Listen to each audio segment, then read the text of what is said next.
Hey, what's going on, everybody? Welcome back. We are at 1611 again. Brought in a new face with us.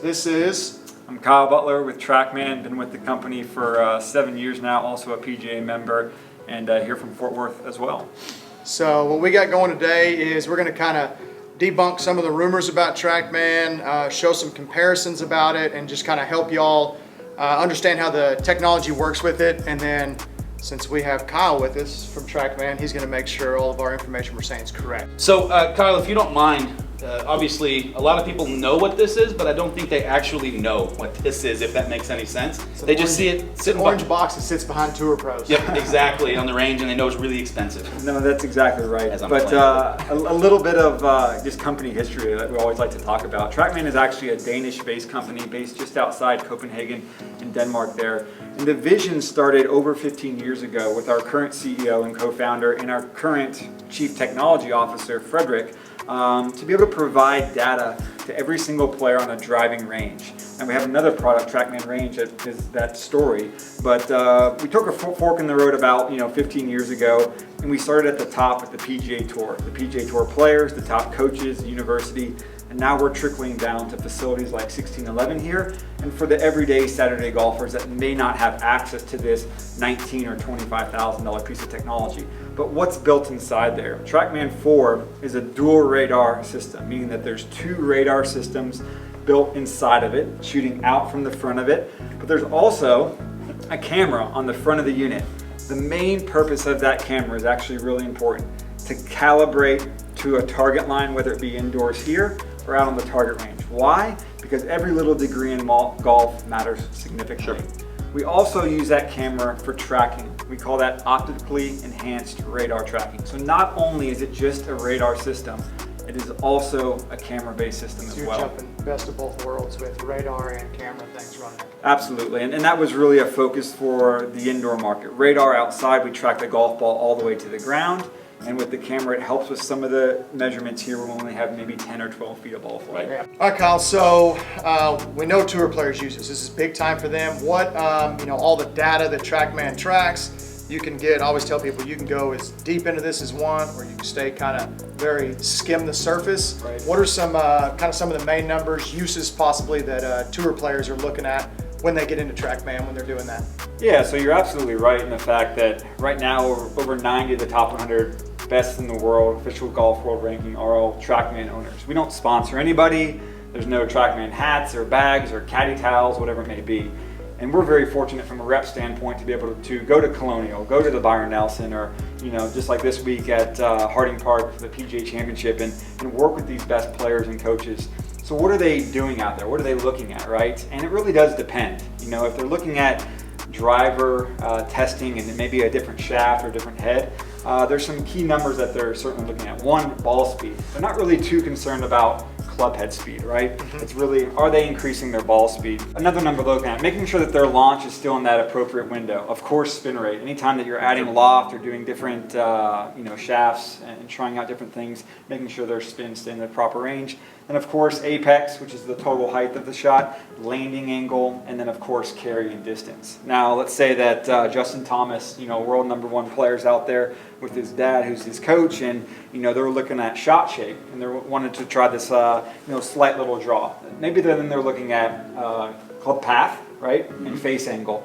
Also, where are they hitting it on the club face, which is a new feature that the Trackman 4 can provide you with, is showing you where on the club face that ball is being struck. And then lastly, really dialing in their wedges, from 60 yards to 120 yards, focusing on ball speed there again, launch angle, but then obviously carry distance. Right. And when they're outside, we have a feature called normalization that can take out any sort of the wind factor.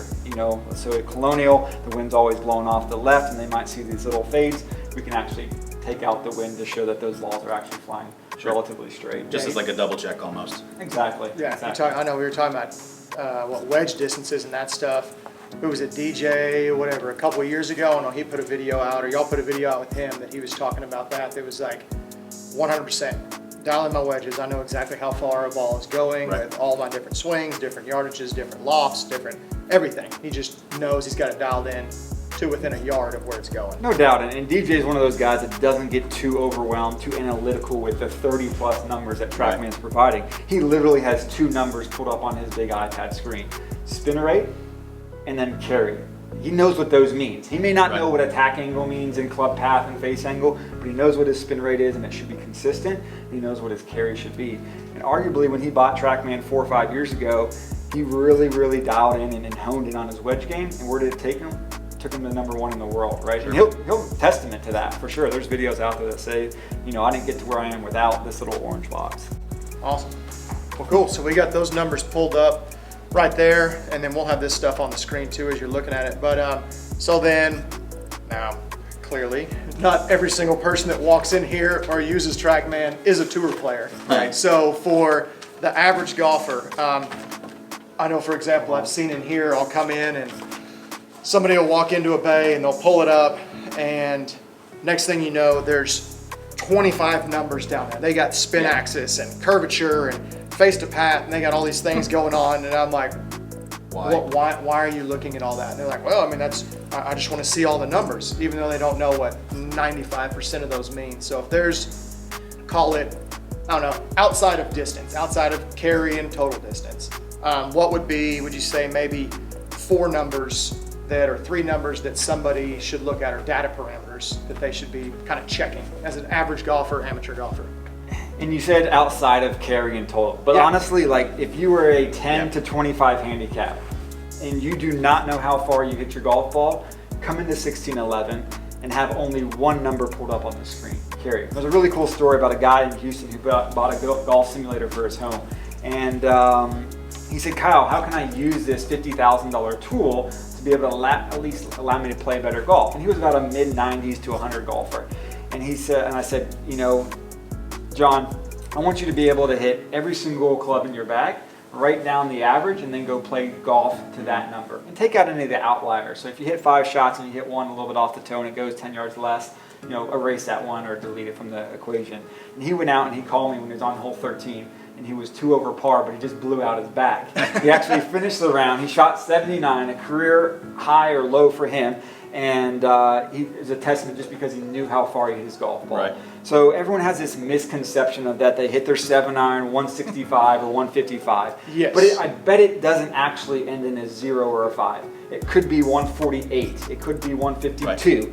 And you should know exactly to the yard how far you truly hit a golf ball. Not your best one, but the average of your groupings, and then take that to the golf course. I bet you'll bring down your handicap by 3 to 5 strokes. And especially when you're talking about irons versus like driver and even a metalwood, so many people use that total number in an iron. And to be honest with you, I can't tell you the last time that I actually hit an iron where I wanted it to run out. I mean, typically you hit an iron, you want it to stop reasonably quickly on a green. And so I actually focus on that carry number way more than the total number, because with the exception maybe driver. For sure, you know, absolutely right. Maybe if you're a lower speed player and you hit a lot of hybrids and 5-woods, that sort of stuff, the total makes a little bit more sense. But also keep in mind with Trackman, when you see the total number on the screen, it's assuming a firm fairway, not a green surface. Your 7-iron may carry 165, but the total may say 181. That's assuming a firm fairway, but if we went out and played Colonial with soft bent grass greens, the ball's going to stay right around that 165 mark. And that's the number you need to have in your head, not that total. Yeah, that's, you know, you talk about that kind of stuff. That's the deal we talk about with people too, is like 165 is your carry number. You go out to play golf, and probably a testament to what that guy was saying is like, okay, I know my 7-iron carries 165. But it rolls out and see that total at 180, something like that. But I see a creek in front of me that's 162 yards. I'm probably going to need to take more than a 7-iron because I know it will not carry more on average. Now I could just happen to rip one or thin one or something, and maybe it does carry that. But on average, it's probably going to put me right in the middle of that creek. I need to take an 8-iron or a 9-iron lay short, or take a 5-iron and feel confident carrying that. For sure. It's awesome. Carry numbers are phenomenal, especially with irons. But if you want to go outside of carry numbers, I mean, there's some other numbers to certainly look at. And honestly, another key one that people often overlook is the consistency numbers in the bottom right-hand corner of each of these boxes. So you see the big white numbers if they're up on the screen here. So we're talking about each of those boxes down there has 3 numbers in it. The big white number in the middle is the number, last shot. The last shot you just hit. That's right. Okay. your... In the bottom left-hand corner, you're going to see your average, which again for your carry number, that's a great number to look at. And then in the bottom right-hand corner with the plus minus is one standard deviation off of the average. So for example, if we're looking at Aaron's club path here, we see that that last shot was a +1, meaning it was moving slightly to the right or into out as a right-handed golfer. His average is 0.6 degrees to the right, but his plus minus consistency is 1.2 degrees. What you see on tour is that tour players' club path less than 0.5 of a difference. But really, what you talk about a lot of instructors nowadays is the ability to control the face, which is interesting. Aaron's face angle is actually more consistent than his club path. And again, tour players, they're looking at 0.5 of a degree of consistency. An everyday Saturday golfer that may come in here, 90, 95 shooter, you're going to see probably plus minus 3-4 degrees on that face angle. If you can just bring that down to 2, 1.5, 1, I guarantee you're going to have straighter shots and hit more greens in regulation. And something Trackman does a great job of doing too is they actually produce their tour average numbers. If you happen to be in 1611, they are actually above the backside. So you've got behind us directly is the PGA Tour averages, and then they have the LPGA Tour averages on the other side. And so we'll link down to those numbers as well, so you can kind of see. Trackman just started when we got our 7th unit. Right. They started sending these handy dandy little cards in there that have the PGA numbers on them. Yeah, and to be honest though, the PGA Tour numbers are only for people that swing at those speeds. Sure. Or just want to know what the best players in the world are doing. Now again, the average LPGA Tour player club head speed with their driver is about 94. The average male golfer in the United, actually across the world, is 95. So I hate to say it, but if you're going to compare your numbers to somebody's, it should probably be the best lady players in the world. And that's no offense. I was about to say, who will still probably kick everyone in this room's ass. Yeah, 100%. No doubt. So we touched on wedges, DJ's wedges, carry distance, all these things. What can we look at and kind of things to think about? You know, obviously we're looking at carry distance, but with wedges, what are we kind of looking at? Yeah, I mean, modern golf, as everyone wants to hit it further, right? But again, like, everyone can improve from 50 or 60 to about 110, 120 yards, right? So when you're in here working on your wedges, whether it be a 60 degree, 54, 52, we pulled up 4 numbers here on the screen to really focus on. Launch angle is the first one. To me, that's the first and foremost, that has to be in a solid position. Right. And what is that good position where it should be? I'm gonna say between 26 degrees and 32 degrees, no matter which type of wedge you're using, whether it be a 60 or a 52. I will say it's much harder to get a 26 to 32 degree launch angle if you're using a 60 or a 64 degree wedge. And you can see Aaron, his average there in the bottom left of the launch angle, right at 30, right where it needs to be. And Aaron is using his... Yeah, this is 54 degree for my new Honda wedges. Yeah, of course. So if you can get launch to be in that consistent window, then we can control carry distance. And you can see here, Aaron's hitting, you know, these little half, 3/4 wedges, and the spin is a great number there, right? And what is a great number for spinning with a wedge? Yeah, I mean, it depends on how long that shot is, but I would say somewhere between 7,500 and really the most you can get is about 12,000, which you got to have like a brand new golf ball with super sharp wedges to be able to really get that. But you don't want to see these variations. Sure. You don't want to see one spin at 9,000 and then one at 2,500. You'll essentially catch a flyer lie, right? That was pretty close there, right? But then spin back in the fairway. really just working on dialing in what does that feel. Maybe you do a clock system. Okay, I feel like my left arm's at 9 o'clock, or maybe you feel that it's 3/4, and then understand what that carry distance would be. So again, first and foremost, 3 swings with each wedge, basically. So you can have 3 distances, a little, you know, a little here, a little here, a little there. Right. That's right. You have 3 different ones to play with. Absolutely. But before you get into those 3, have launch angle pulled up as your first number, and you have to be between 26 and 32 degrees. We actually did a study. Top 50 players in the world, strokes gained from 50 to 120 yards, and all 50 of those players had their wedges between 26 and 32 degrees. Right. Pretty solid number. I guess that's a pretty good player. Yeah. Well, I think the cool thing too, especially when you're working on a wedge game for the amateurs, not necessarily the professionals, and I say this in terms of maybe better amateurs, so I'm going to say a single-digit handicap or below, is you can really see the cause and effect when you have these numbers pulled up of, well, when I don't have that spin rate up, what does that do to the carry? What does that do, you know, in relationship to launch angle and all those types of things? And that's after you've worked with your instructor.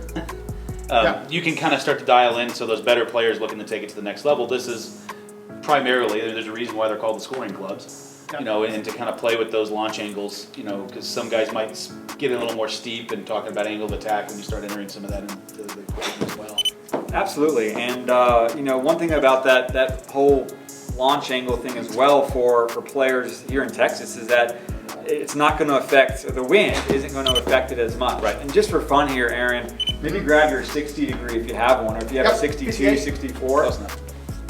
And really open that thing up quite a bit. And I want to see, this is going to come back to bite me, you know, I want to see if you launch it at above 32, if that spin number actually comes down. A lot of people think the more loft you have, the more spin you're going to create, but it's actually creating more launch. That's all you're doing. It's a friction thing. Right. You actually have to have a bunch of friction to be able to create a lot of spin. Yep. So you can see there, right? If you remember some of those earlier wedges with his 54, he was launching it right at 30. We're getting 10, 11,000 RPMs of spin. Now he launched it at 41 degrees, and that spin dropped in half, right? So don't think that a 60 degree wedge is gonna spin more than your 54. It's all about friction, having that clean club face, new golf balls, new wedges that these guys can get you hooked up with. Hit that one pretty much inside. No big deal. Perfect. Also 8 feet 2 inches to the right. So what we got here now, something that we see a lot of in here, kind of misconceptions, or maybe not misconceptions, but people just a little misguided on spin rates with the driver.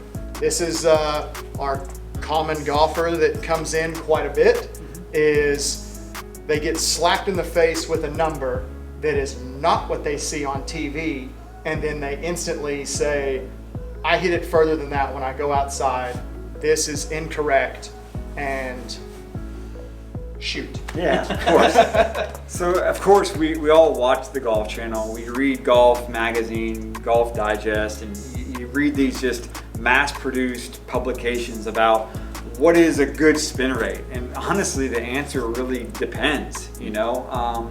And we'll show you this really cool tool that honestly is Frederick, again, our co-founder and our CTO, his favorite tool within the software. It's called the Optimizer. And again, we'll get back to that in a second. Phenomenal. But with that said, you know, you have to understand, like, what does spin actually do? Spin helps create lift, and if you swing a little bit slower, spin actually can help you.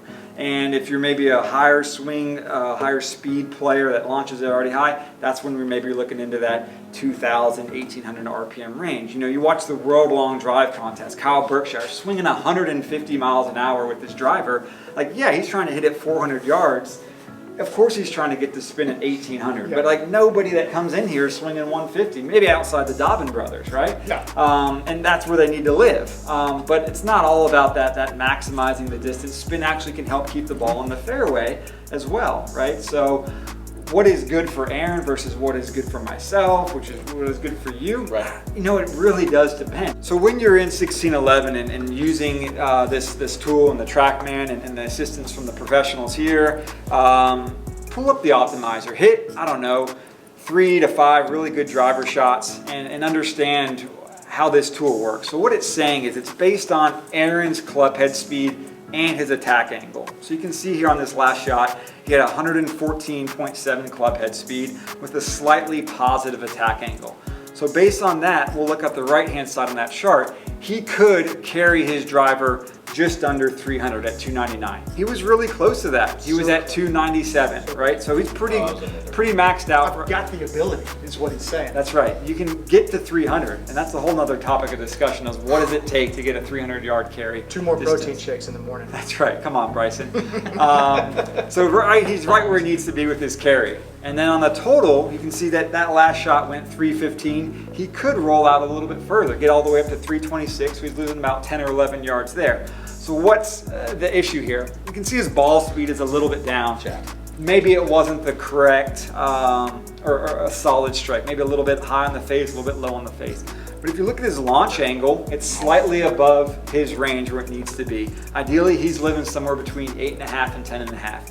He's at 12.2. His spin is right at the max of Aaron's range. And again, my range is gonna be much different than your range. Aaron's range is somewhere between 2,300 and about 2,900. He's at 3,021, causing his apex to be a little bit too high.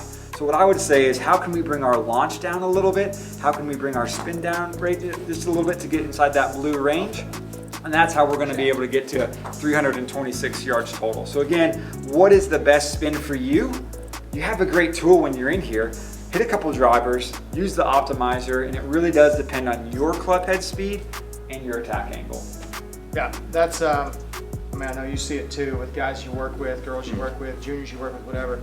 They, lots of negative attack angles. Especially on driver, it's With crazy. driver, they get lots of negative attack angles, and that's what I tell people. I'm like, if we can get, if you're swinging it at 90 miles an hour, if we can try to get that attack angle from your -3, -4 to heck, a 0, a +1, you're talking about picking up big yardage right there, because we're probably dropping spin rates down and we're just matching up that attack angle with loft, and you can start diving into dynamic lofts and all that other stuff. But yeah, that's Well, big. and I think one thing, and you can correct me if I'm wrong here, because I just glanced at the tour average there on the driver, and when you first started talking about the optimizer and how everything's different for every single person, when you glance at the tour averages on driver, the attack angle is actually -1.3 for the tour. But again, those guys, it's a different level. And It is, and we should talk about an average, right? An average is a bunch of highs and a bunch of lows, right? The best drivers on the PGA Tour, strokes gained, driving, Rory, Justin Thomas, those guys actually hit up 3 to 5 degrees. Right. Now there's guys out there that hit 2-3 degrees down on it, and that's what brings that average down into a negative. Right. And I bet, you know, with those numbers changing in the modern age of hitting it far, to hit it further, you have to be able to hit up on it. So again, if you're just a mid-90s club head speed kind of person, and you're hitting 3-4 degrees down on it, you got to learn how to hit maybe slightly positive. Just get somewhat closer to 0. That's going to launch a little bit higher. It's actually going to bring down your spin rate by causing the spin loft to be lower, and you're going to maximize your distance because of that. So that's where we come. Yes. That's right. Another great tool that we have on here, something that y'all have come out with, y'all have updated, y'all have fixed. Mainly for us, it's been great because with the firmware updates and everything, the lighting stuff has changed. So now in all 4 of our regular size bays that we're in right here, we can get impact location on clubs.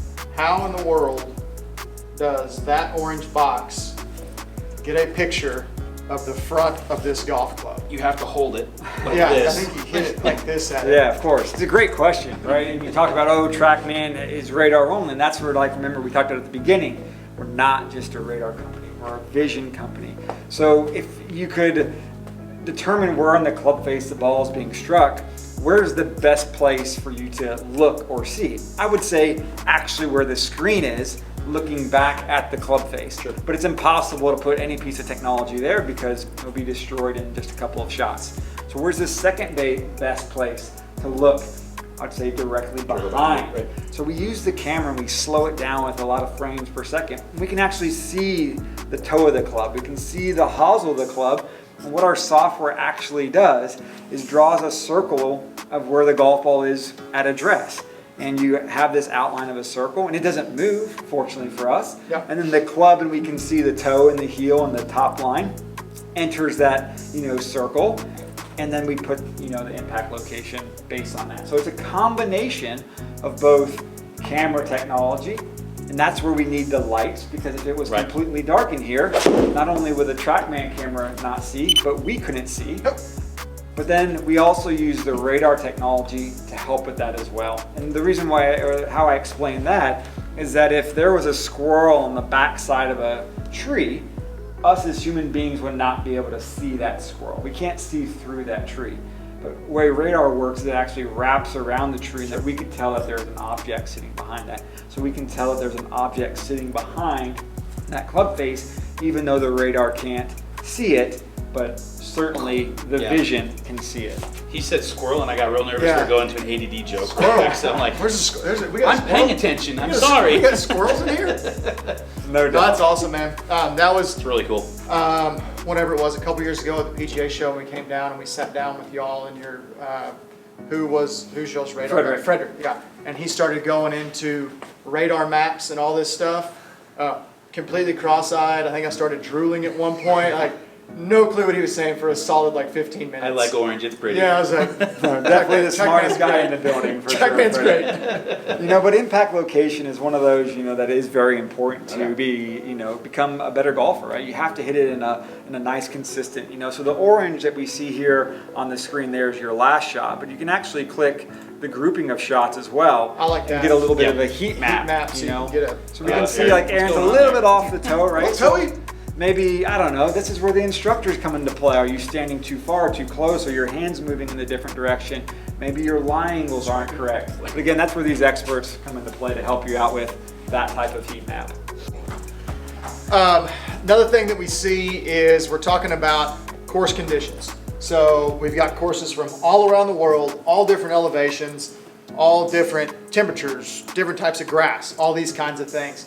I know we can set the fairways and the greens, kind of change the firmnesses of those things, but something that we cannot change in gameplay is elevation. And I know here in Texas we're at 700-ish or Here in so, Fort Worth, around yeah. Fort Worth. And so that's kind of what we see. I know people are coming in and they'll, for example, right here we have PGA National, and that is at 0 right there. We're Yeah. basically at sea level. So golf balls, what do we tend to see? Yeah, so we're talking virtual golf here, right? Correct. Because in shot analysis, we can actually change the elevation based on where we're at here in Fort Worth, or if you're going to play golf in Utah, we're at 7,000 up, we can make those changes. But when you're in virtual golf, you're playing to the elevation of that golf course's real elevation. So PGA National, just off the coast in Florida, 0. St. Andrews, another popular course. Yes. Right off the coast in Scotland. Probably the most popular course we have playing there. That's right, Until 0. one of So those. when you change elevation, 600 feet, you're going to see some differences, some less distance in your driver and your iron. But also make sure that you check the fairway conditions, right? The boys here typically have it set at hard fairways and medium greens and 10 stimp on the greens. But if for whatever reason you're soft, because one of the settings got changed, you're gonna see absolutely no roll in the fairway. Yeah. And then your total distance is gonna be much less because of that. Right. So just keep in mind that when you choose a golf course, you're actually going virtually to that world or that place and playing at that elevation where you may be at. For example here, PGA National at 0. And that's a good example because even earlier when Aaron was hitting some on the simulator as he knocks it off that palm tree, Don't worry about that little guy. he was hitting it.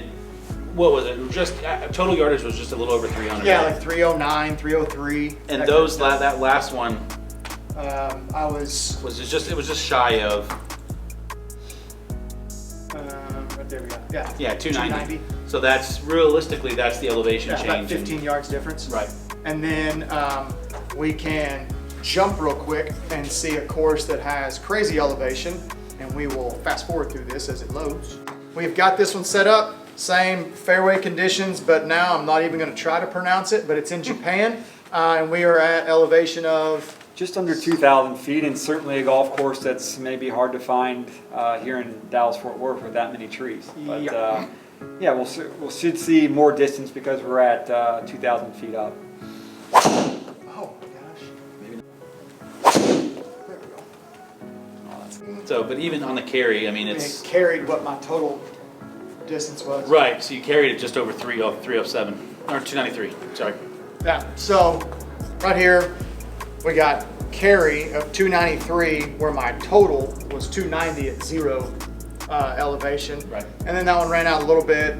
Not gonna lie, tugged it over there and it's in the rough into a hill. Yeah, so it stopped rolling when But it went into the rough. But I mean, that would have rolled out probably 315, 320 into the fairway. Yeah. You know, so not a huge difference, but you know, that 5 to 10 yards that you may be questioning, certainly look at that elevation. And we'll be Right. adding more golf courses here in the future that are at 5,000, 7,000 feet up. So if you really want to hit it a long way, just be sure to choose those ones when you're here at 1611. Just make you feel really good, Yeah. and then feel bad when you go outside. So I guess that's a good segue into the numbers differences between indoor outdoors. Yeah. So if you don't mind, talk a little bit about what, at least from an indoor perspective, what it's looking at and what it's trying to do, and then we'll go outside for a little bit and then kind of talk about the differences and what the radar's actually doing, combined with Aaron hitting a few shots. Yeah, so Plus the backers. I'll explain a little bit, in reverse, how Trackman works outside, right? So outside, Trackman is tracking the entire flight of the golf ball. So from point A, or wherever you tee it up or have it there on the range, to where it lands downrange. Yes, we're calculating how much bounce and roll it may have, but it is tracking it fully from point A all the way to point B. Okay. And there's no doubt that Trackman is the leader, undisputed leader in that game, right? And that's where radar comes into a great benefit, because it's not just a launch monitor. It's not only tracking 18 to 20 inches and then calculating, it is fully tracking the full flight. Indoors, obviously we're hitting a screen 10 to 12 feet in front of us. We can't track the full 300-yard carry that we just saw there. We only get to see 10 or 12 feet of it. But we're tracking ball speed, launch angle, spin rate, the same way inside that we do outside. And those three data parameters, ball speed, spin rate, and launch angle. Ball speed, we have a plus minus accuracy of 0.5 miles per hour. Probably our most accurate number is ball speed. Launch angle, 0.5 of a degree. And that's so small if you actually look at it. And then spin rate, a spin rate accuracy of 15 RPMs when you use the dots. And I know the guys have the dots here for it. But if you're just casually playing, a spin rate accuracy around 200, 250 RPMs without the dots there, right? So the way that we track those data parameters are the same inside or outside. We're just having to use a calculated guess in an indoor environment. But what a lot of people don't know is that every shot that's hit on Trackman outside, over 500 million has been hit in the last 15 years.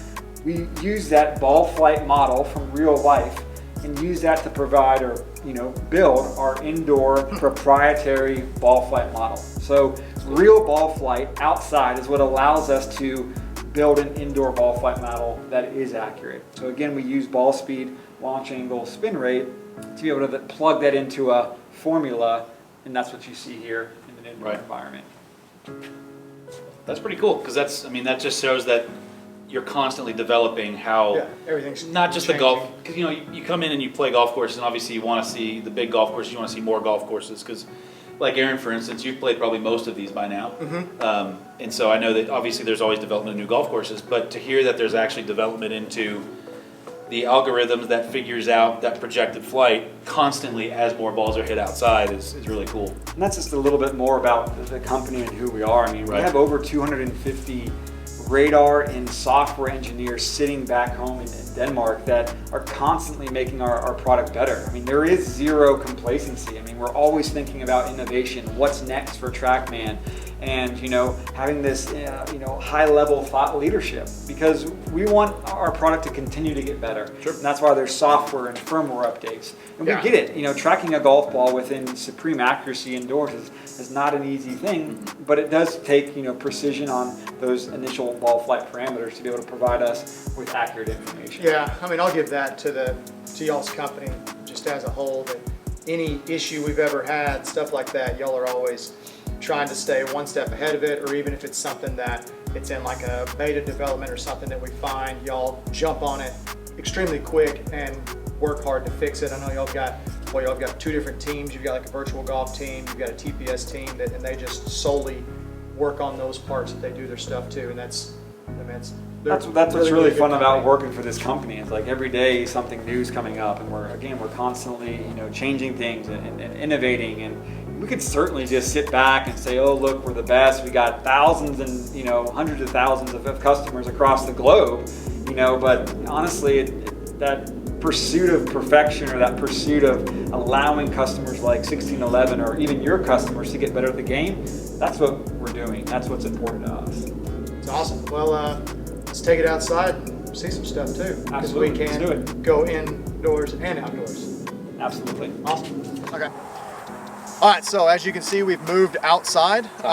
So yeah, a little warmer out here, a little brighter. Can Conditions are pretty good. We're out here at Whitestone in Benbrook, Texas, so it's about, I don't know, 5 minutes from you. 5 minutes down the road from us. Good place, good practice facility, great golf course.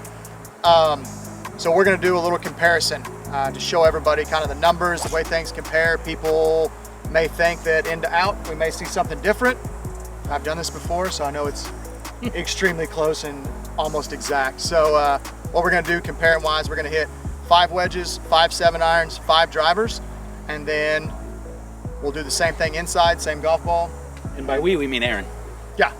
Yeah, just to remind you guys, outside, we're tracking the golf ball from point A, where Aaron's gonna hit his shots here, all the way to point B downrange. And one thing that we do measure in an outdoor environment is what's called carry flat. So this range is a little bit downhill. So we're gonna measure the carry number based on where this golf ball crosses the horizon line. Learning stuff. Yeah, I didn't know that. All right, good info. But yes, again, outside, tracking the full flight of the golf ball. And then indoors, as we talked about earlier, there is some calculations involved, but we'll watch those ball speed and those carry numbers to see just how close they are. And we do have the, like Kyle was talking about, we got the normalizer turned on, so there's a little breeze out here, kind of quartering a little bit, kind of down, and that's taken out of the configuration. That factor, wind factor is gone. That's right, we can take out the wind. We can also set to the same altitude Yes. that 16 and 11 is, even though it's just down the road, 700 feet with 95-degree temperature. So Yep. we're gonna be having an apples to apples comparison, and we'll also bring one of these golf balls back to the facility to make sure that we're using those, even though there are the premium balls at 1611. So obviously as he hits some shots, so on this, just like at 1611, it's a little different, but you have to line this up correctly. So Yes. you have to line it up on the line you're hitting, otherwise the numbers are going to go off, right? No, you're absolutely right. So what we do is use that camera. Again, the main purpose of that camera is for the precision of our target line, right? And we chose just that power line in the background to line that Trackman up.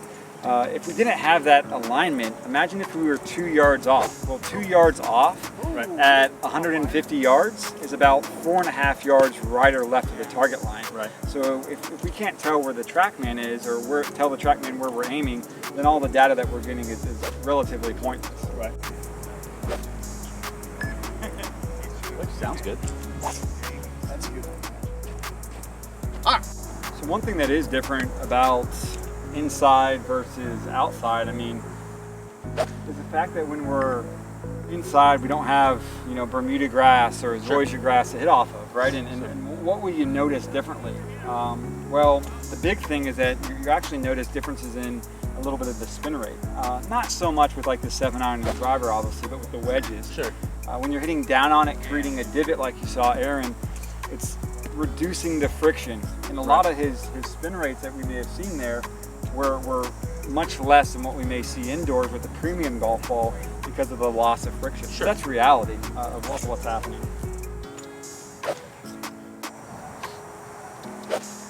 So Aaron, if you had to say, like, what is your average 7-iron, what would you say that number is? Carry? Carry.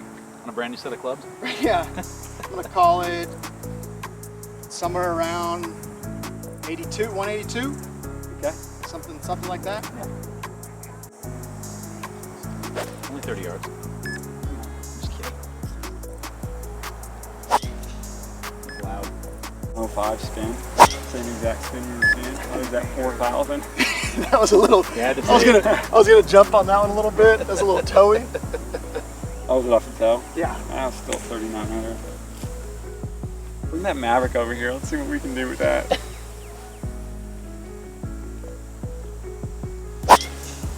There you go. 59 ball speed, 293 carry. I mean, that's exactly the numbers that the spin rates are right in that 3,100 range. It's a 28. All right, well, that's going to do it for us at Whitestone. Yep. And outdoors. So got some numbers on it, which you guys have seen now, but we're going to head back over to 1611 and just wrap up real quick there. We're going to hit one of their range balls to get some numbers comparisons. That way it's the same thing. Yep. Aaron didn't want to throw a bunch of Pro Vs down and hit those onto the range forever, but I don't have that much money. yeah. Big thanks to Cody and Kevin here at Whitestone for letting us swing by and play with the orange box outdoors. Yeah. Great guys, y'all come check out Whitestone if you're around the Benbrook area. But let's head back to 1611. Let's check it out. All right, everybody, we are back inside in the AC. Feels good. So much better. No sweating, no bugs. No sunscreen. No sunscreen, no sweaty hands. I'm gonna run through the same set, 5 with each one, 54 7-iron driver. We snagged one of the golf balls from Whitestone. Thanks, guys. Thanks, guys. Appreciate that.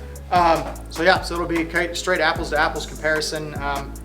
Everything, altitude, temperature, it's all set the same. So we'll rip it and see what we see. These are going.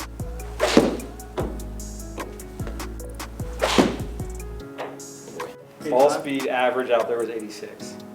Yeah. I mean, your little carry low, yeah. average is 107 out there.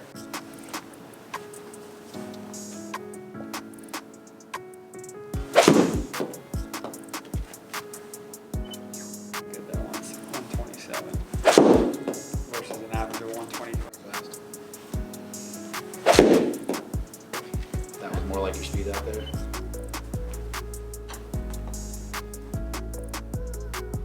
Target line. I'm waiting for this golf ball that's to crack. Great.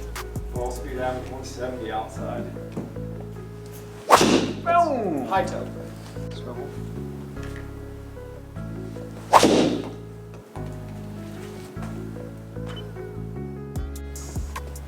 It's gonna be spinning. I think you're ready for that D1. You were like 117, 118. Gain in speed. Oh, didn't get it. All right, I successfully have gone through that, and I don't know how I'm sweating in here, but it takes a little bit out of you, I guess. Tables are gonna be up down there, y'all can see them. I mean, you're indoors to outdoors, it's pretty much not a noticeable difference. Well, especially when you start to equate that there's a human error margin there Yes. as well. I mean, Who's to Aaron- say that I hit it the exact same every single time? I 100% will tell you that I did not. Yeah, you're good. You're not Iron Byron good. And I'm not doing that. You know, Kyle talked a little bit about friction and different things. The range that I was hitting on out there at Whitestone, a little bit shaggy. So maybe there was some stuff happening there. I mean, there's all kinds of little factors like that that could come into play, but we're really talking about a yard, a half a yard, Right. 3 yards. Right. I mean, as we It's- talked about earlier, our accuracy tolerances outside are every 100 yards you go, accurate to within a foot. Inside, every 100 yards you go, accurate to within a yard. And I think you guys will see that in the tables below. Yeah. The ball speed comparisons, the carry, the total, the spin rate, it is all very much a similar experience to what you get outside on the driving range, right here indoors at 1611. So if y'all have any questions about Trackman, please comment below. Myself, Ryan, we'll answer them. And if you really throw us a curveball, we'll defer to Kyle and we'll get you a very good detailed answer coming directly from the source of Trackman. That's right, we'll do that. But Kyle, I want to thank you very much for coming in. Yes. And thank Trackman for everything that they do for us. It's a great company. Again, if you're interested in something like that, some type of a launch monitor, something that's super versatile, going indoors to outdoors, the experience, the graphics, the data, it's all, they wrap it all into one bundle. So if you need anything like that, feel free to holler at us. At 1611, we can get you set up with a rep in your area and get you rolling. But to say, if you're seeing this on my channel, obviously if you don't have their information, you should have their information. Yeah. But if you don't, comment and we'll put you in touch with them. Perfect. Well, thank y'all for checking in and we'll see you next time. Thanks, guys. Thank you.